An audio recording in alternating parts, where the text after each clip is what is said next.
Someone had a question.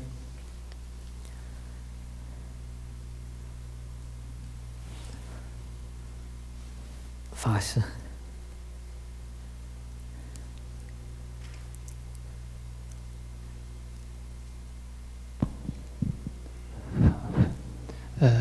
Venerable Dhammadipa, my question is, can you explain about Heart Sutra?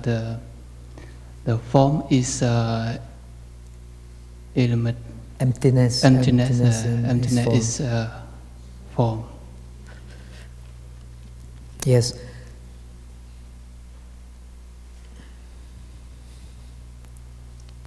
The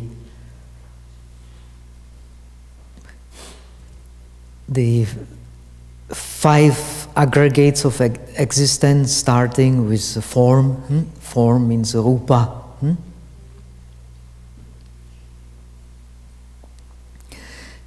Five aggregates of existence is everything that we experience in the world.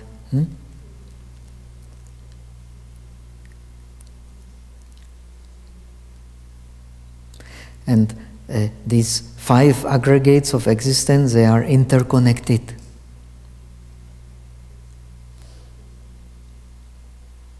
We only know rupa because there is nama. We only know nama because there is rupa.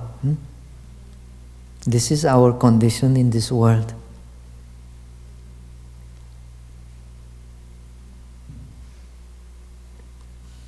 So our existence is like a wheel on the move.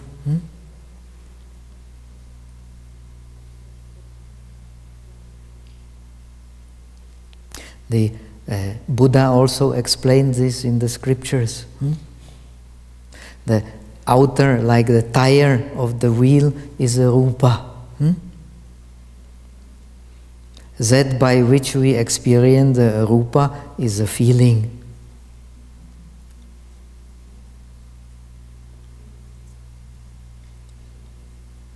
When there is feeling, there comes also perception.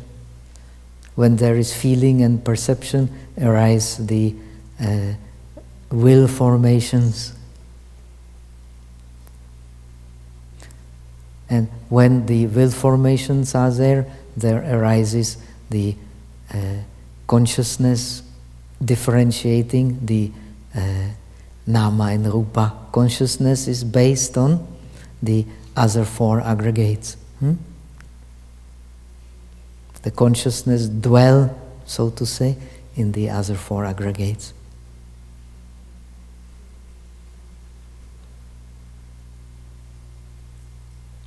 Now, Buddha is teaching that the consciousness is that which moves the fastest. Like when we see a wheel moving, we have impression that the middle of the wheel is standing, because it's moving so fast.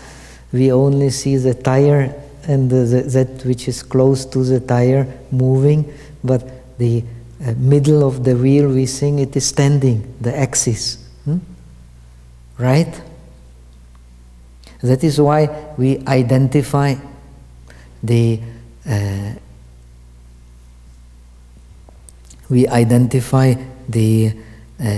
consciousness with the self.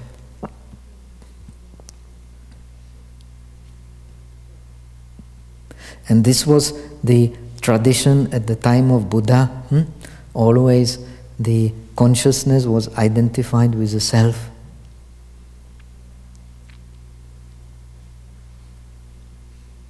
And the self with the God. Which consciousness? The non-moving consciousness.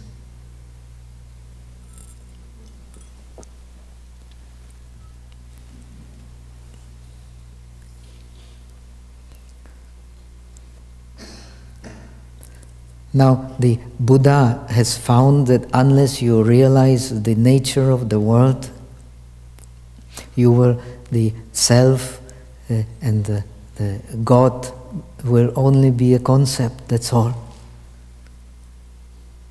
and you will hold to the concept without seeing the reality.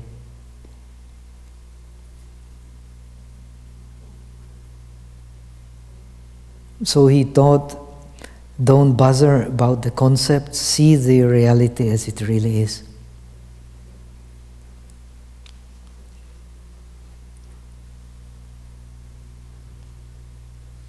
So when you see the reality as it really is, you will find these 5 aggregates only. You will not find any self which is not changing,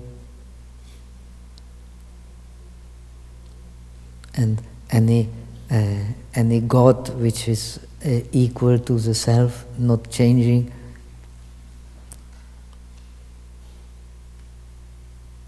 So that means he has taught that these 5 aggregates do not belong to the self.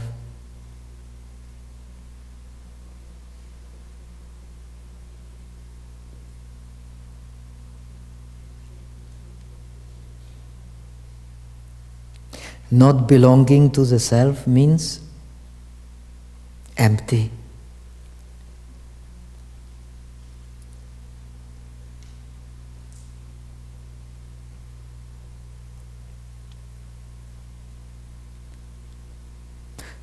The emptiness is the true nature of the world. The 5 aggregates, Buddha has taught that the aggregate of form is like bubbles, aggregate of the feelings is like foam. No, the opposite. The aggregate of form is like a foam, aggregate of feeling is like bubbles, aggregate of perception is like fata morgana, aggregate of formations is like middle of the banana tree.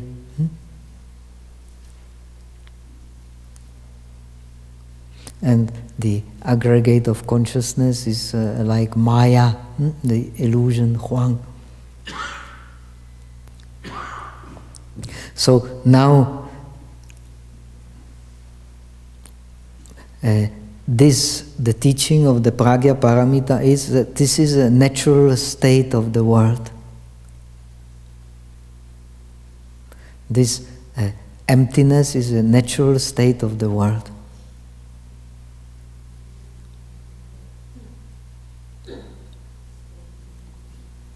And this natural state of the world is not different from nirvana.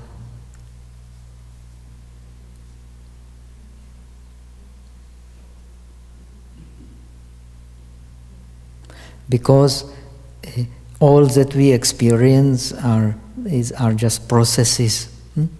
And in the process, that which is always changing must be without own substance in order to change. If it has own substance, it cannot change.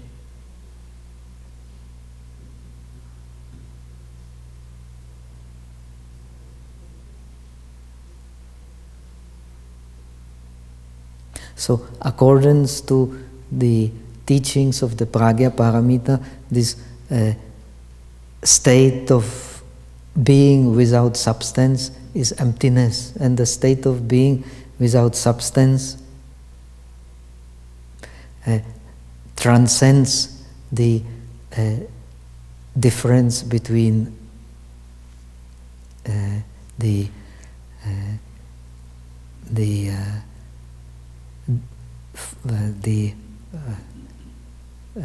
5 aggregates and the nirvana.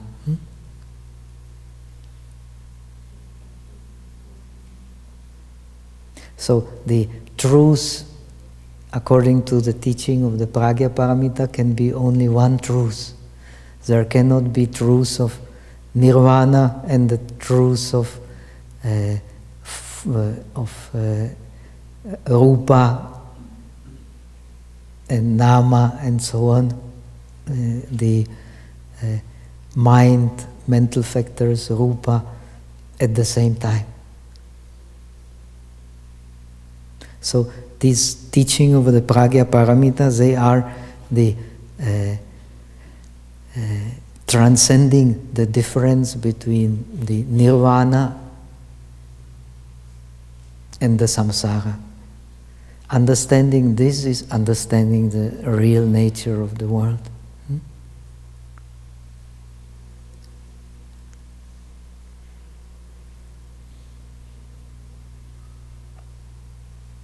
The true nature of the world and what is to be realized is that everything is equal, because the dependent origination is equal.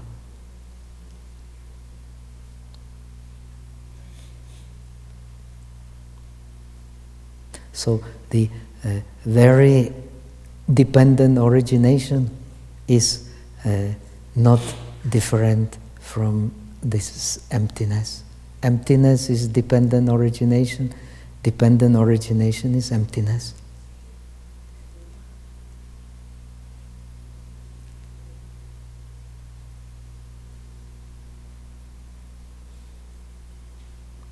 This teaching is not foreign to the Theravada tradition. The Visuddhimagga also teaches that dependent origination is emptiness.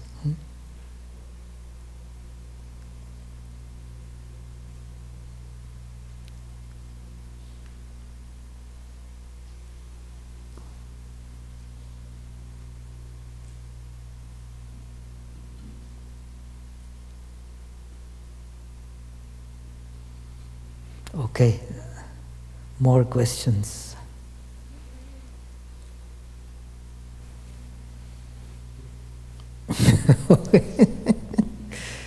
Bhante, in Northern Buddhism, it is emphasized on the Bodhisattva path, and in Southern Buddhism, it is emphasized on Arahant.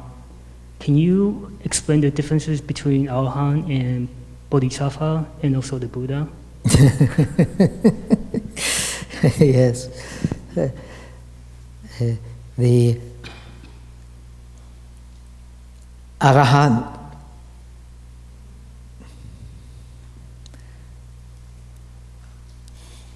is the one who has killed the defilements. He has removed the defilements.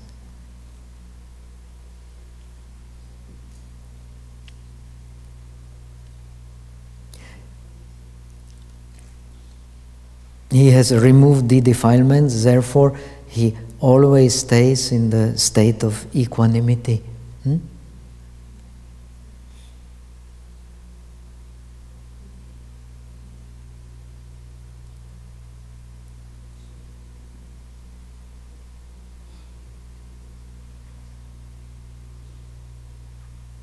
The Bodhisattva, we will talk about it maybe later in the coming days.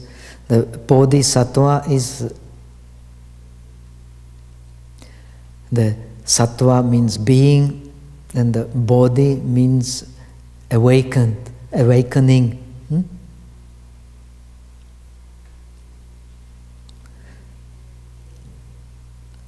So the Bodhisattva is the being in the process of awakening.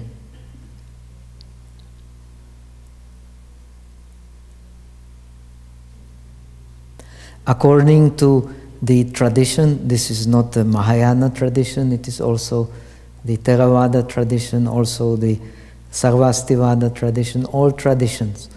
The Buddha in the previous lives, he was a Bodhisattva.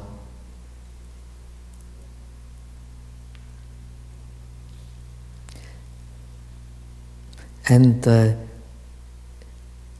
it is said that at the time of the Buddha Dipankara, many aeons before, he had already the capacity of becoming an arahat. As a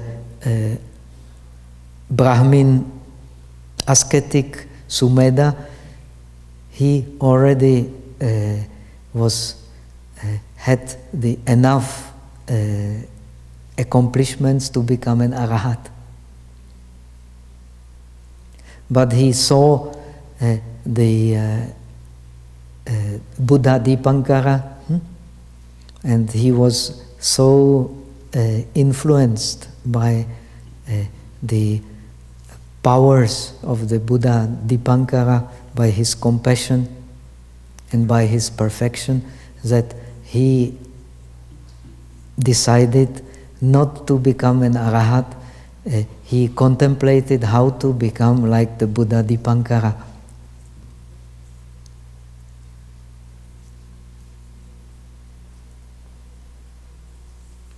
So it is in all Buddhist traditions, also Theravada, same. So he contemplated the path, how to become the same as like a Buddha.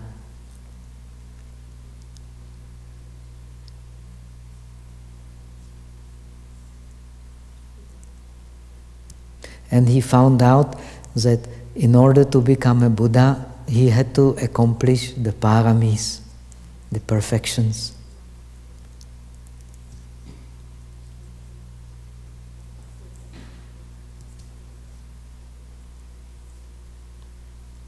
What distinguishes the arahat and the Buddha is the accomplishment of the paramis.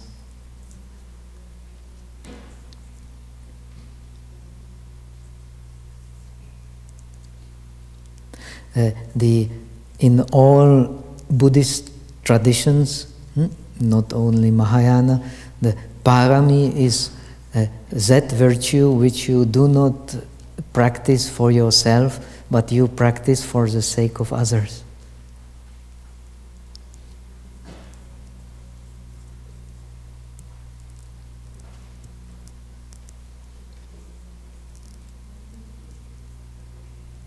Na attahitaya, lokahitaya, not for the benefit of oneself, but for the benefit of the world.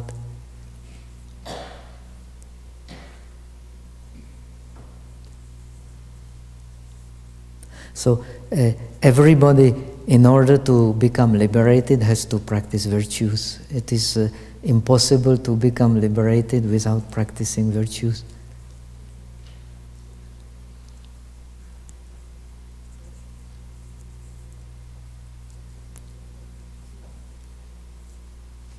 But the one who is a Bodhisattva, he practices virtues for the sake of others. And he does not distinguish between himself and others.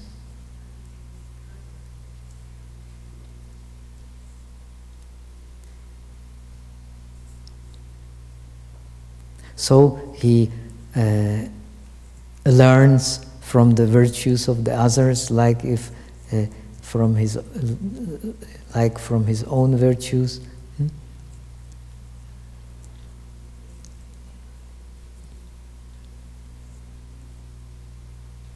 And he aspires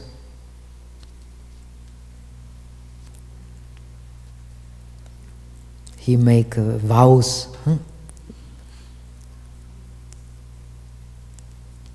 to not only liberate himself, but to liberate all beings. Not only remove his own defilements, but to remove all beings. To remove defilements of all beings.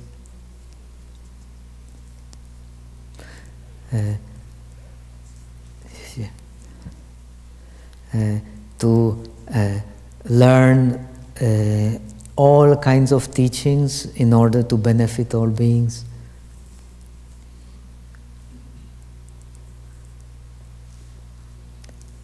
And to become, not to be satisfied with any awakening except the highest awakening of the Buddha.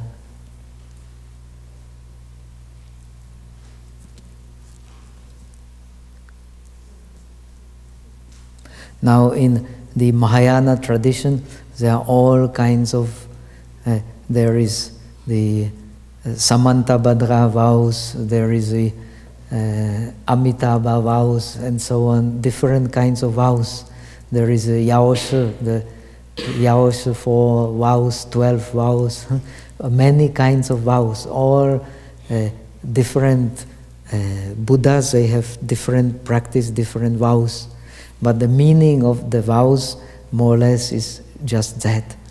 Not only to remove one's own defilements, but to remove defilements of all beings, not to save oneself, but to save all beings, and to study everything which can help to save all beings and to attain the Supreme Buddhahood. This is common to all vows.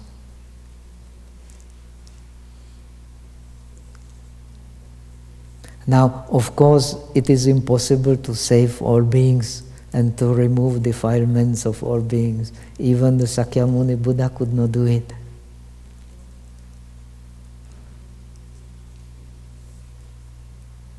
So, in a way, all this is, of course, is completely illogical.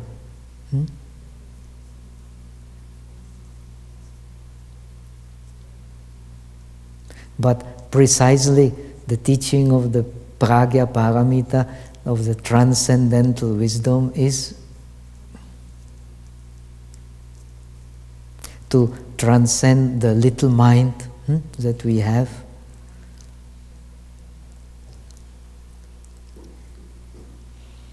and contemplate the endless dimensions in which we already find ourselves.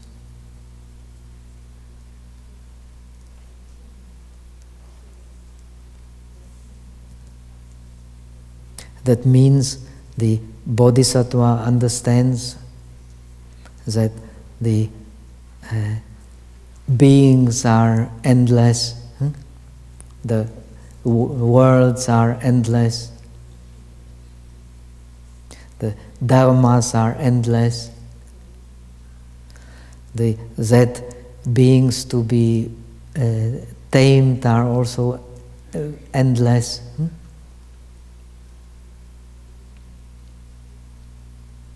So he tries to enlarge his mind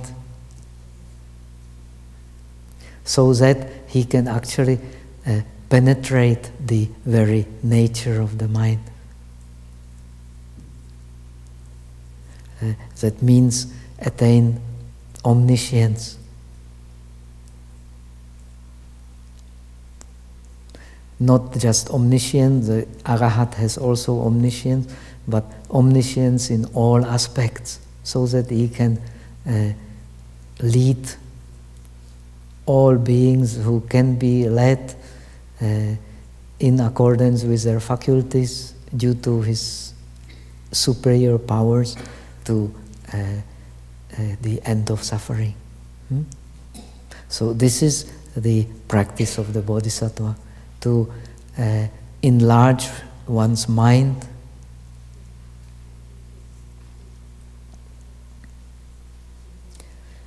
enlarge one's understanding of the dependent origination of cause and effect on all beings,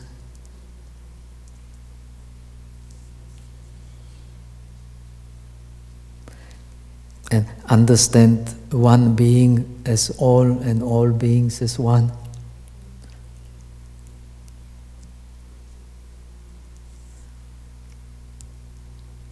So this is the because of this principle, then his skillful means is precisely the transcendental wisdom.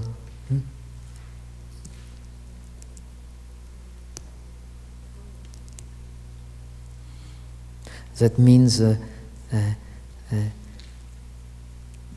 real nature of all phenomena is emptiness, and emptiness is something you cannot hold to. Therefore, it is emptiness. And this is a natural state of all beings. So,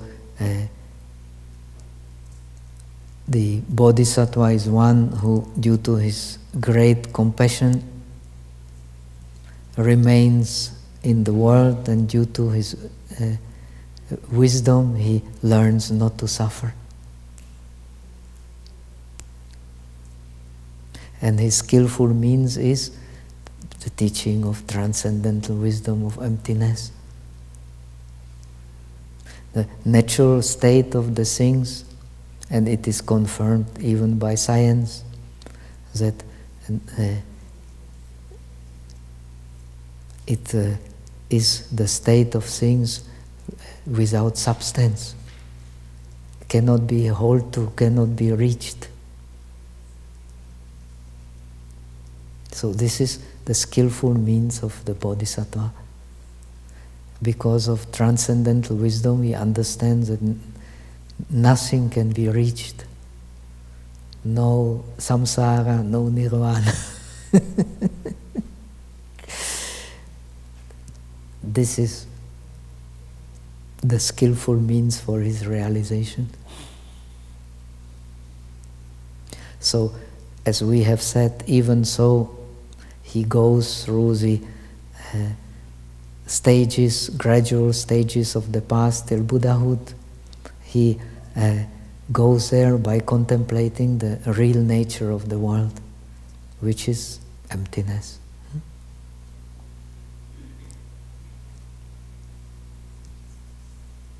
Okay.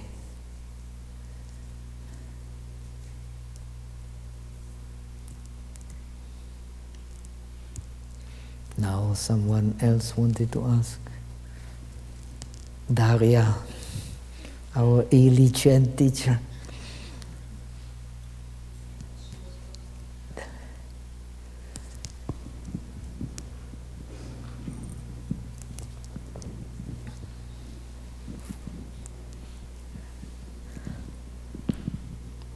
This is quite a long question.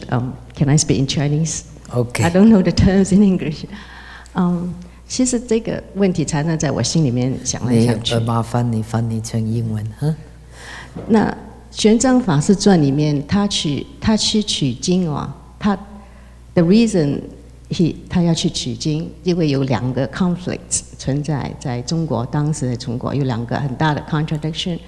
一个南传的南边北边，一个就是说人人都有佛性，一个就是现场跟当场，一个就是当场一个现场就是人人都有佛性，现在就有佛性，当场就说没有，你要修才有的，这是一个 question， 一个 contradiction。那另外一个 contradiction 就是说一切法性依止阿赖耶识，那另外一个说法就是一切法性依止真如，那真如是即灭的，就是涅槃那个 state 是不生不灭的，怎么可以生起一切法呢？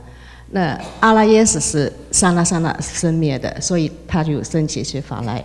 可是玄奘法当时他没有办法解答这个问题，他说我一定要到印度去取经去解答这个问题。那我也一直，可是他回来以后他也没有讲这个问题了，他没有讲他自己。可是，在那个我自己认为我看那个《六祖坛经》，他说有6句话嘛，他说什么自信。让他翻译，不然他太辛苦了。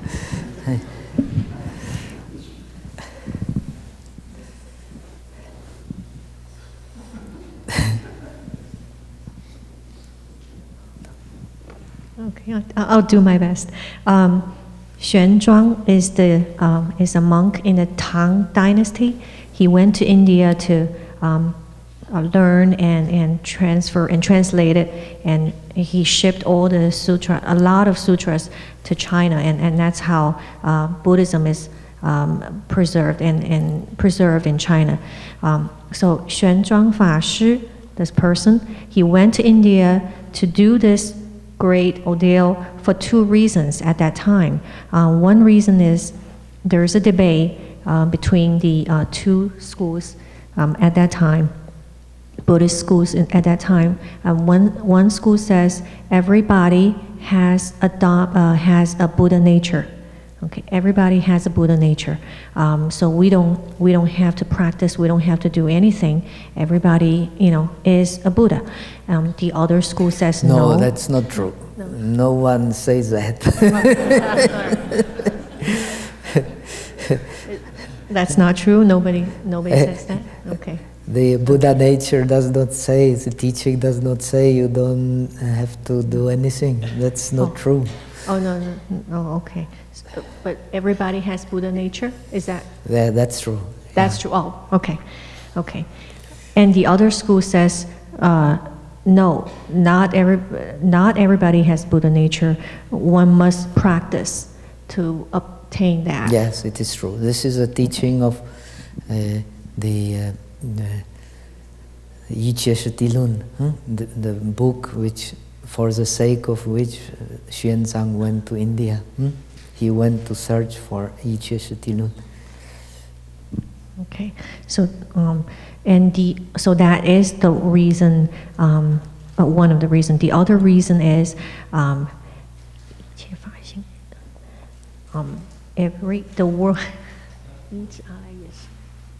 一切法性依止阿赖耶识。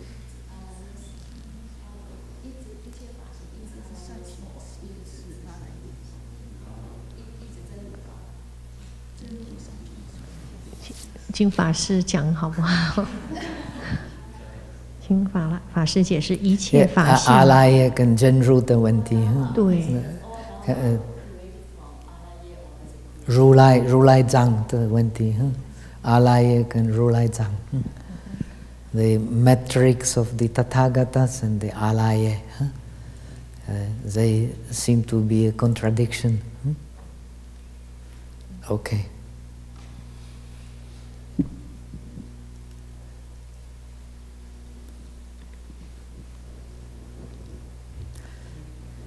Actually, it is very important to understand that, and this is so often misunderstood, all teachings of the Buddha are just skillful means.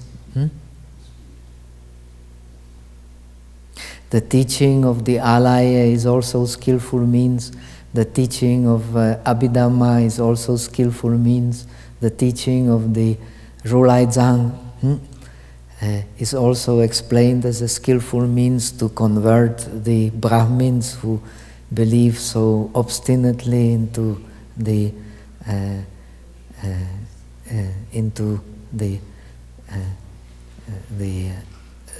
non-changing nature of the self. So it is very important to understand, as compared to other religions, the Buddhism is always emphasizing that the Dharma is only skillful means.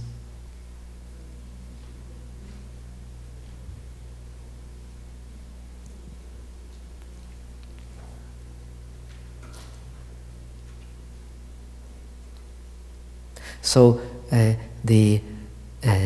in Buddhism, the meaning of Buddhism is dependent origination.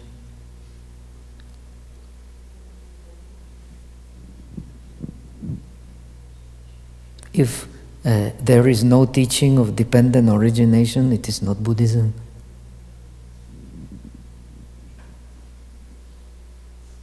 So what Buddha has actually discovered under the Bodhi tree, all genuine traditions are one. It is the teaching of the dependent origination.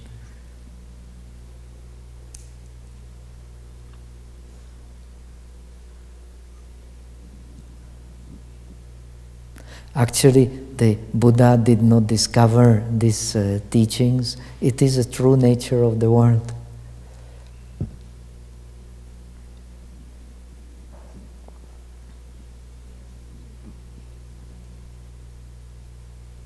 So it is the true nature of the world which is to be realized.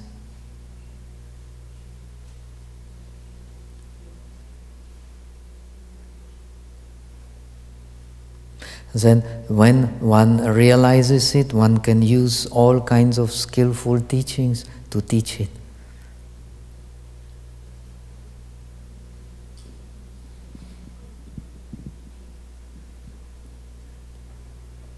And if one has really realized it, then he will not hold to anything, because the dependent origination implies the equality of all things.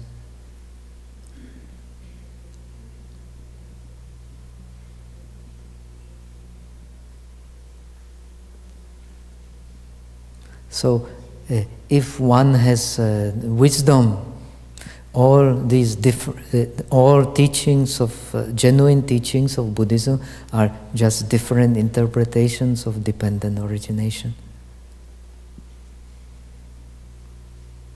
So we have the original teaching of the dependent origination based on the understanding of karma. We have the teaching of the dependent origination based on the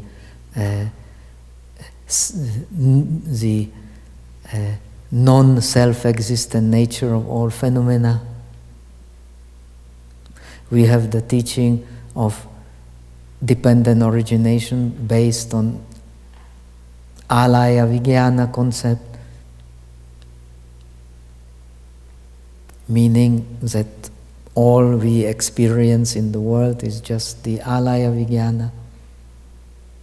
Then we have the teaching of dependent origination based on the concept like Tash and Shishin Lun, based on the concept of the metrics of the Tathagata.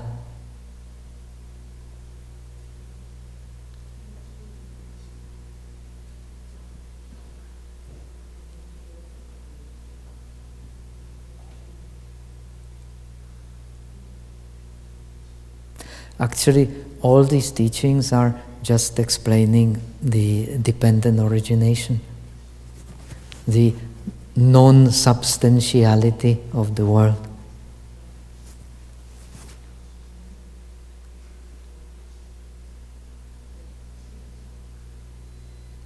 If one has wisdom, and it is a great contribution, especially of Chinese Buddhism, one can syncretize all these teachings.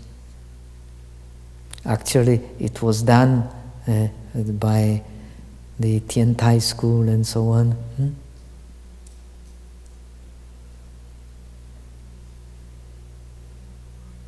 They are just different aspects of the dependent origination.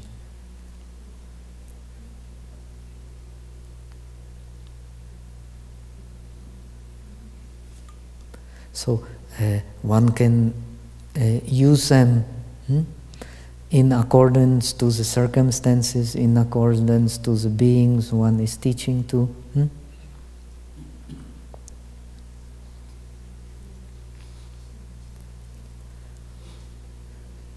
Actually, the teachings of the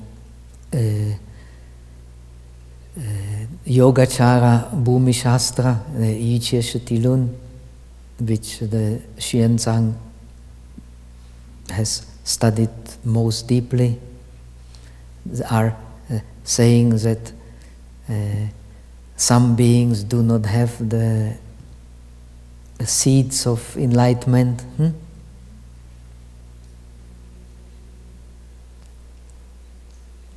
It is also just skillful means, as explained in the tradition.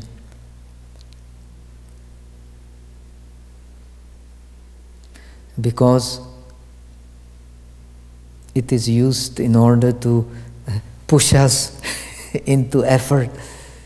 When we realize the great teachers of yoga in the past, all those who practice deeply, they have fear of hell.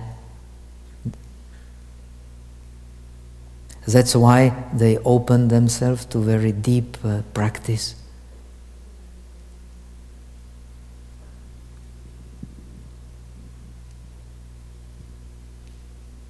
So, according to the tradition, also these teachings, they have they should not be taken as literal teachings. They are to push the meditators. The Yogacara tradition is the tradition of the yogis, and one will not put effort into one's practice unless one will become afraid of.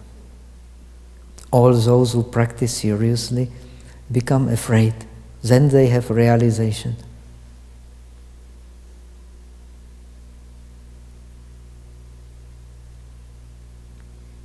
Again, these teachings of the Buddha nature are explained as skillful means to leading to understanding of non-substantiality of the world for those who are obstinately hanging to the idea of self.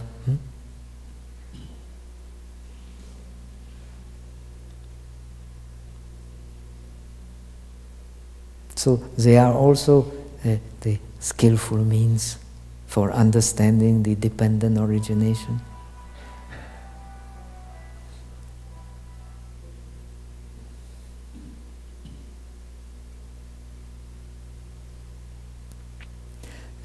I think that's why you find so many different kinds of teachings according to the teachings of the She, Tash and Lun, for example. The seeds of the pure seeds in the Alaya Vijnana come from hearing the Dharma.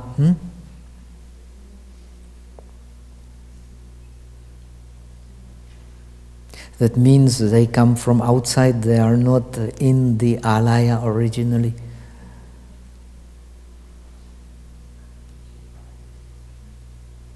According to the understanding of Jenti Fasha, the Paramartha, actually there is a ninth consciousness, the pure consciousness.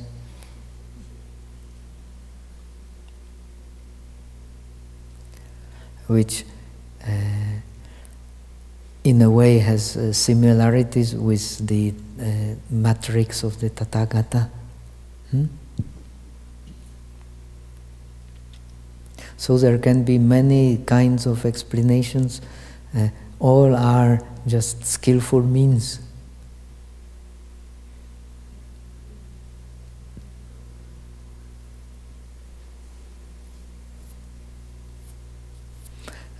Here, I think Xuanzang, he did not commit himself to any explanation, clear explanation.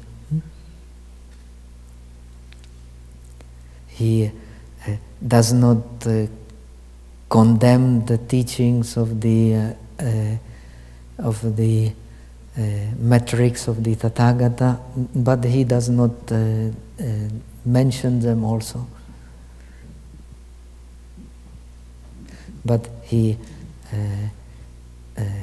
opposes many different types of teachings, but not the teaching of the metrics of the Tathagata. He does not mention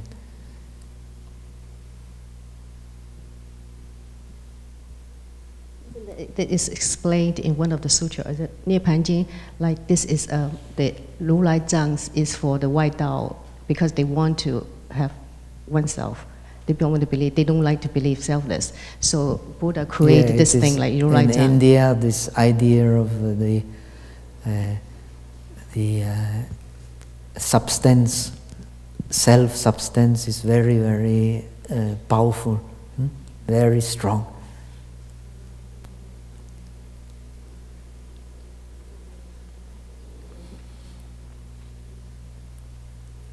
And most of these teachers, also of the Buddhist teachers, they were Brahmins. They were brought up in these ideas.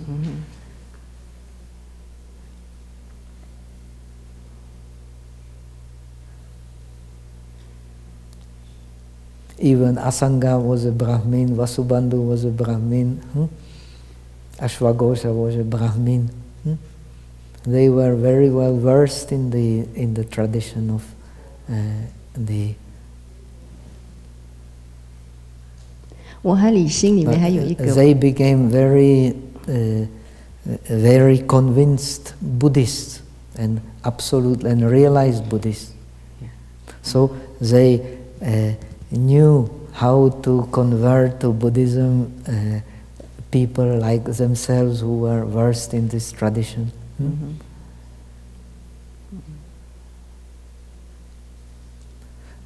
So as opposed to unfortunately, in countries like Burma or Thailand, they are eventually, Buddhism cut itself completely from this Brahmanical tradition.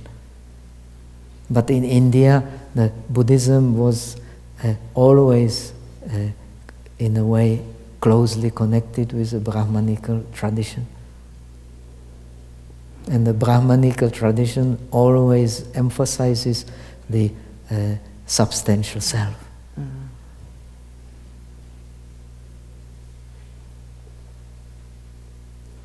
So the best skillful means to teach Buddhism for those great teachers was to turn this idea of substantial self into the Buddha nature.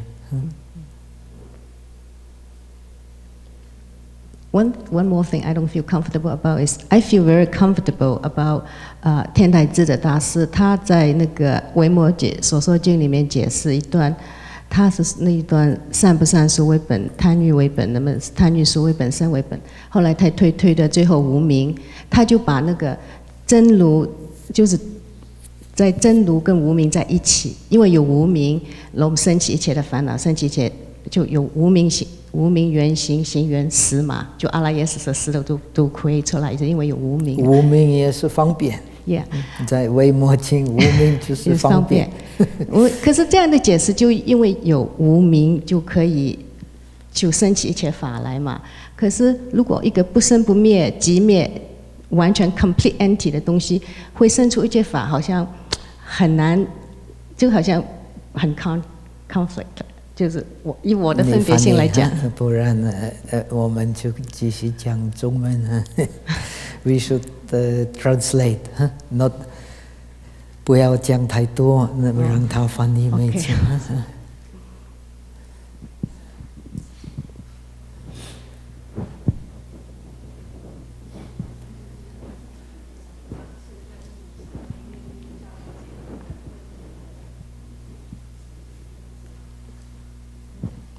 分享一下。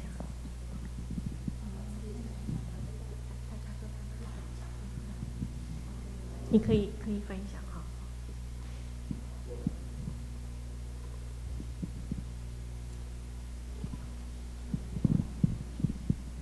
I feel more comfortable and convincing when Zhi Dashi he explained the on top of Zhenru there is Wu Ming, the ignorance. So in that which version? 智者大师，天台智者大师。我们叫智者 ，yeah, it's another name. So I feel more comfortable with his explanation like that because there's an ignorance, then all the Dharma developed according to the 十二因缘，无明缘行，行缘识。Because there's a 无明, then everything created. All the 众生的识 of started from 无明, but 无明 and 真如 is together. Everything is based on 真如, like you said. But and then in our 六祖坛经, if we just skip the 无明 part, we just say in 六祖坛经说何起自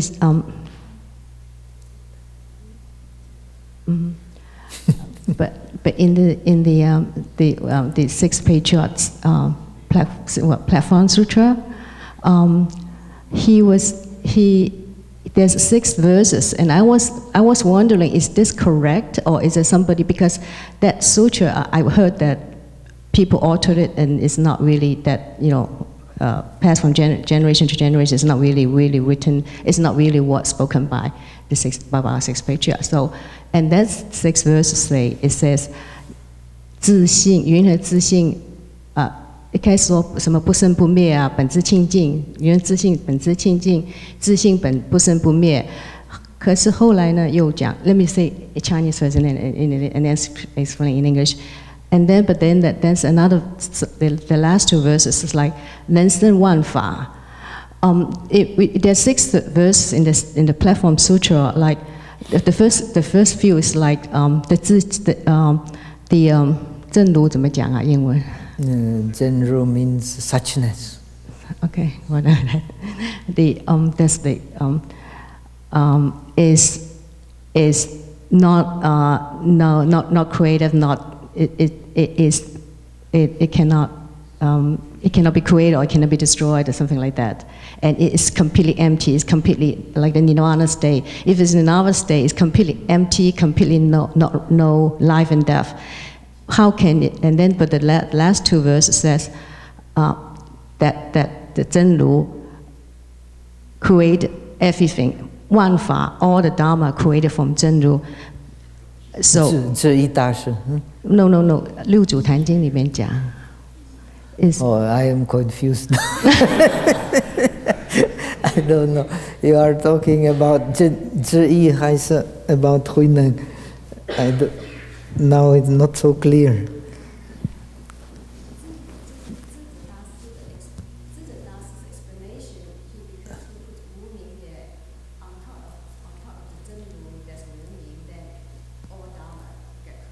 On the top of Genro is Wuming. I don't think he does that. No.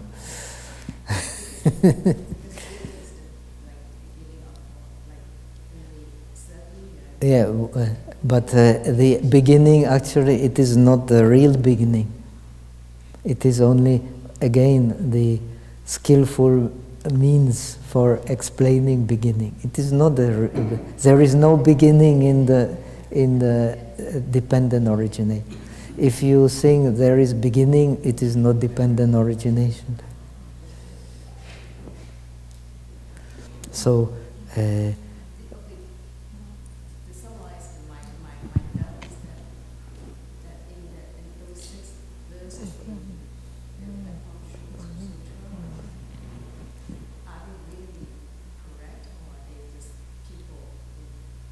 Yeah, some people think they are later additions. It's okay, yeah.